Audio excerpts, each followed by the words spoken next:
딜 그룹 메소드에 대해서 한번 우리가 얘기를 해보겠습니다. 옥시데이션에 대한 모델링을 이제 딜 그룹 할아버지들께서 이제 개발하셨고 박사님들이시죠. 이 모델이 페어차일드에 계실 때 이분들이 개발한 걸로 알고 있고, 지금 이제 온세미로 회사가 합병이 됐죠. 옥시데이션을 위해서라면 총 한 3단계의 플럭스가 발생한다. 그래서 요 내용에서는 예를 들면 페이즈가 3번의 한 페이지가 바뀐다라고 표현을 하는데, 이 각각의 페이지마다 이제 플럭스가 발생을 하는 겁니다. 그리고 이 플럭스는 종류가 총 3개가 있다 라고 하는 거죠. 그래서 처음에는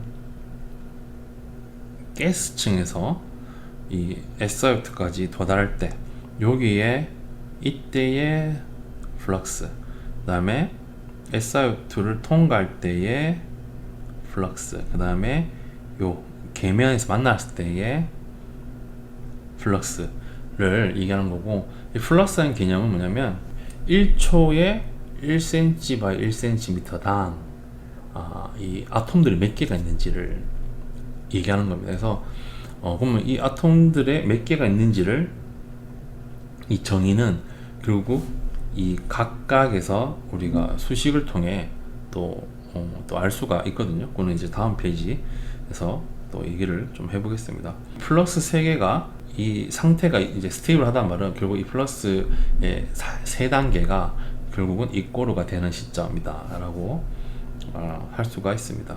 이 각각에 대해서 한번 공부를 해보겠습니다.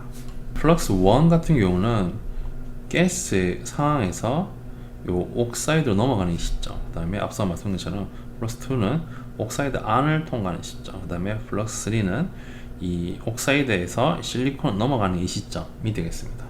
자, 그러면 이 플럭스 1에서 이 플럭스 값을 높이기 위해서 결국 이 1초에 1cm, 1cm당 문제당 이 넘버 수, 그러니까 이 아톰의 이 가스를 예를 들면 산소로 치면 이 산소의 수를 증가시키기 위해서라면, 혹은 이 산소의 수는 뭐랑 비례할까, 뭐랑 반비례할까를 고민하면 됩니다. 자, 그래서 보면 플럭스 같은 경우는 mass transfer coefficient라고 해서 값이 있는데, 이 값의 정의는 결국 보시는 것처럼 이 가스 종의 diffusivity랑 비례하고요. 그다음에 얼마큼 확산이 되는지 확산도에 따라서 비례합니다. 그래서 예를 들면 같은 온도에서 더 빨리 확산되는 종이다 하면 이 값이 더 증가하겠죠, 그죠? 그리고 바운더리의 두께, 이 두께 같은 경우는 예를 들면 좀 가까울수록 이 H의 값이 아마 줄 것으로 예상이 됩니다. 그래서 이러한 그 매스를 전달하기 위한 상수값이 있고요. 그 다음에 이 가스 단에서 나왔을 때 그 가스 농도, 그러니까 산소의 농도라고 보시면 될 것 같아요. 그 가스층 안에서. 왜냐면 아마 이렇게 생각을 하면 어떨까 싶긴 한데,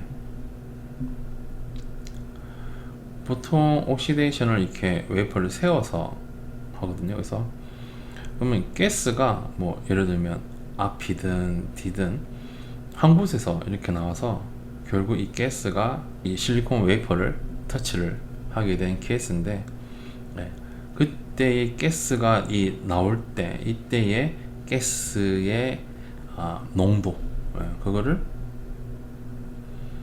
C라고 보면 될 것 같고요. 그 다음에 요 가스가 표면에 닿아서 아무래도 100%다 안쪽으로 디퓨전 되지는 않겠죠. 서페이스에서 좀 날아가는 것도 있을 거고, 그래서 실제로는 그 값이 감소를 합니다. 실리콘 그 산소의 양이. 그래서 그거를 서페이스에 있는 산소의 농도라고 해갖고 C0라고 표현할 수 있겠습니다. F1 같은 경우는 C와 C0의 뺀 값이랑 비례하고, 그 다음에 Thermal Transfer Coefficient에 비례하게 될 겁니다. F2 같은 경우는 DEFF라는 게 결국 뭐냐면 결국 Effective한 Diffusivity라고 보시면 되겠습니다. 그래서 얼만큼 디퓨전을 다 잘할 수 있는지와 얼만큼 그 안에서 디퓨전을 했는지, 그러니까 농도의 차가 되겠고요. 그 다음에 옥사이드 두께에 반비례할 것입니다. 결국 옥사이드 두께가 두꺼우면 더 이 플럭스가 안 좋아지겠죠. 이 통과가 어려우니까. 그리고 마지막에 플럭스 같은 경우는 결국 KS 같은 경우는 이 표면에서 만났을 때 반응도, 그거 이제 상수값이고요.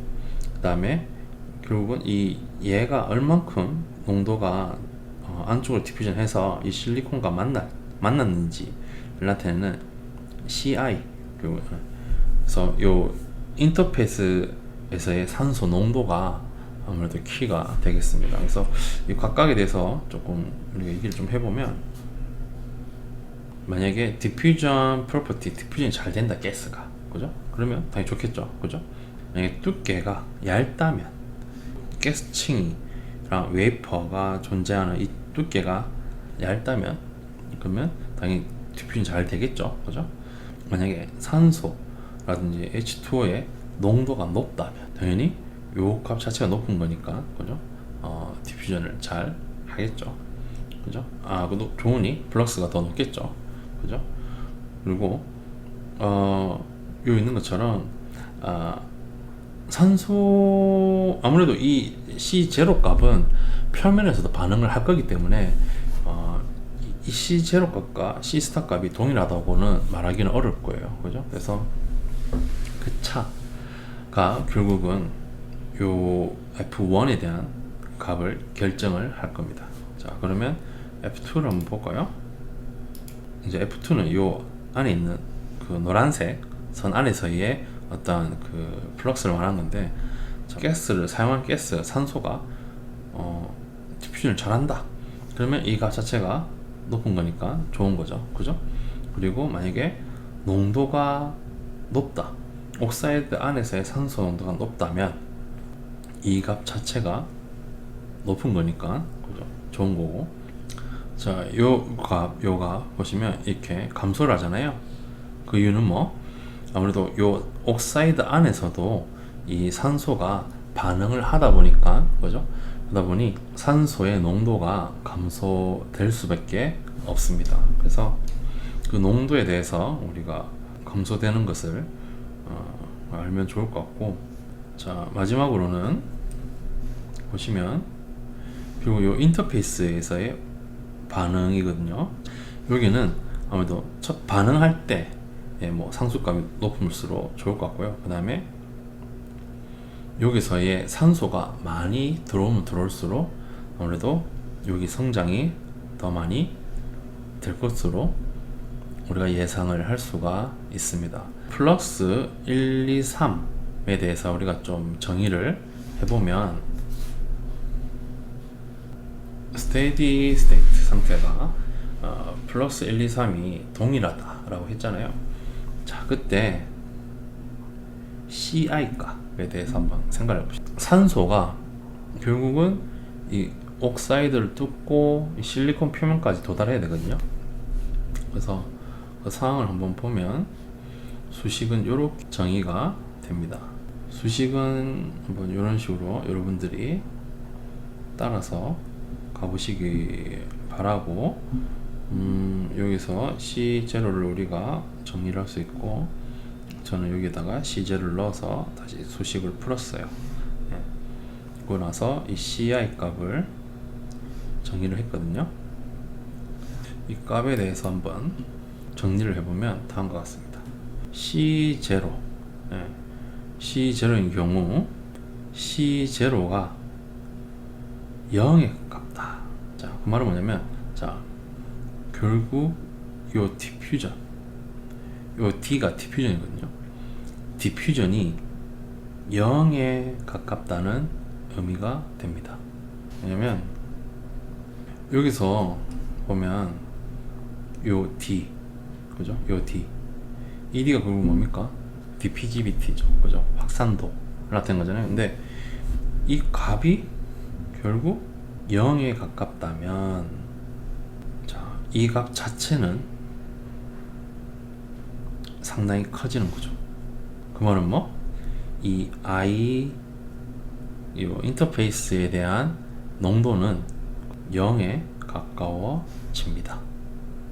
자, 지금 가정이 디퓨전이 0일 때는 0일 되는 케이스를 묻는 거예요. 자, 그런 경우 그 다음 어떻게 돼? 를 묻는다면 D가 디퓨전이 더 이상 안 돼? 그러면 여기 있는 인터페이스에 있는 산소의 농도도 0이 될 거야. 자, 그러면 자, 산소의 농도가 0이 된다?